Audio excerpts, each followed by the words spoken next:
Hi, I'm Lori Grunin, and this is a pre-production version of Pentax's latest flagship APS-C dSLR, the K3. Pentax overhauls the K5 successor inside and out. It's got a new anti-aliasing, filter-free 24-megapixel sensor, a new body design, a new 27-point AF system, and a new 86,000-pixel RGB metering system. There's also improved performance, with continuous shooting increasing up to 8.3 frames per second. The new autofocus system unfortunately doesn't have any live view optimizations, though Pentax says that 5 of the AF sensors are specifically for low light, and even the pre-production model was able to lock focus in some pretty dim conditions. Like the 70D, it now implements zone focus, though it doesn't display the zone, just the selected focus point when you pre-focus. It does seem to select the center of the zone, which is good, more often than not.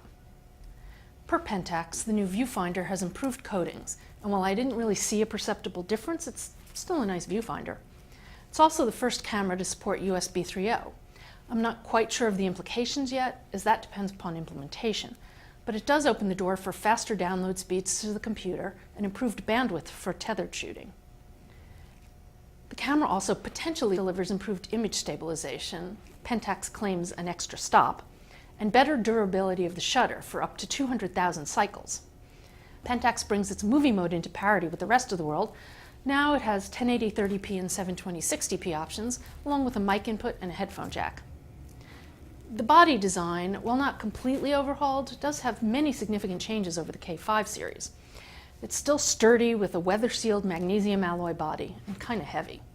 The mode dial is now lockable, though I'm not sure about the implementation.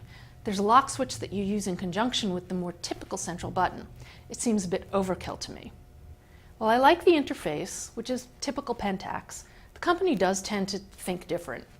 On other cameras, on the brief info screen, you hit a button and then navigate around the screen, changing settings.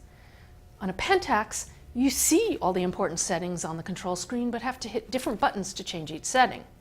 To change multiple settings from a single screen, you have to go into the more crowded and difficult to quickly parse info screen. On the K50, which has fewer features, this isn't so bad. On the feature-packed K3, though, it's more to wade through. The new navigation buttons are designed with slightly raised edges on the side that you can use to navigate diagonally. That's pretty clever. And there are some disappointments. For one, it's got a fixed rather than articulating LCD. For some reason, Pentax is the only manufacturer that resists incorporating movable LCDs. And the camera lacks built-in Wi-Fi. Pentax instead opts to use an SD card-based solution from FluCard, which will have a custom option for supporting wireless tethering via a web browser.